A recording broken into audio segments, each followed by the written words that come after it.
ces gens-là nous ont tellement menti que je ne sais même pas par quoi commencer. Du coup, je vais piocher dans mon petit panier. Jean de La Fontaine, on s'occupe de toi aujourd'hui. Générique.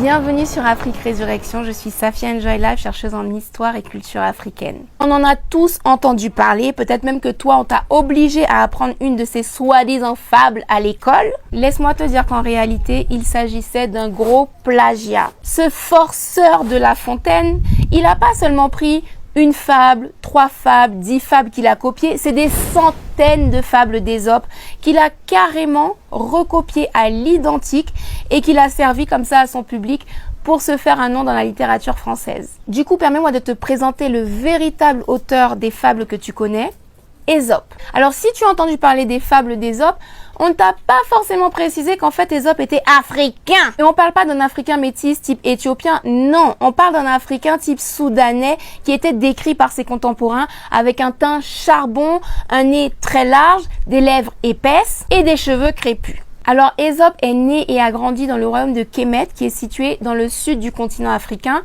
Et là encore, quand je parle du sud du continent africain, on parle de la version africaine de l'orientation du monde. Encore un autre mensonge appris à l'école qu'il me faudra défaire.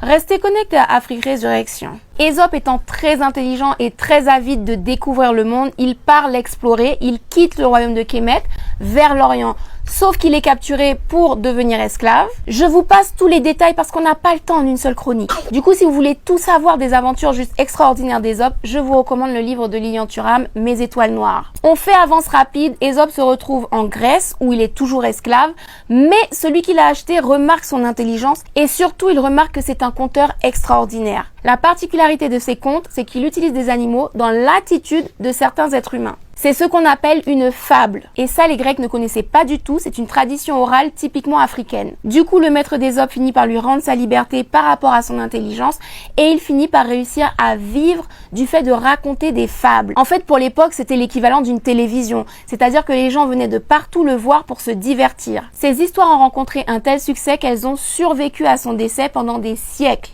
Et c'est comme ça qu'au XVIIe siècle, Jean de La Fontaine naît, grandit et force. Un gros forceur. Le mec s'approprie des centaines de fables d'Ésope. Il change quelques détails par-ci par-là. Il garde les mêmes personnages, les mêmes scénarios, les mêmes conclusions. Et il signe Jean de La Fontaine. Et le système français, bien content de répéter décennie après décennie dans les écoles que Jean de La Fontaine est un héros de la littérature française. Garde bien en tête que Ésope a vécu en moins 700 et que Jean de La Fontaine a vécu au XVIIe siècle. C'est-à-dire un écart de 2300 ans. Donc tu te doutes bien qu'à l'époque de Jean de La Fontaine où il n'y avait ni télévision ni internet pour pouvoir exposer le plagiat, eh ben toutes ces signatures de fables sont passées crème et on lui a accordé ce crédit alors qu'en réalité il n'a absolument rien créé. Gad Elmaleh aurait dû vivre au XVIIe siècle. Enfin bref, si tu connais les fables du corbeau et du renard, de la cigale et de la fourmi, du lion et du rat, tout ça n'appartient pas à Jean de La Fontaine mais à Ésope l'Africain.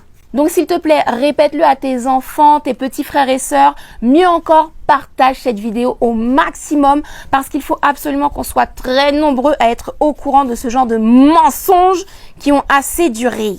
Alors comme tu le vois, j'en ai tout plein d'autres mensonges qui attendent d'être révélés. Donc reste connecté à Afrique Résurrection et on se retrouve très prochainement pour une autre chronique.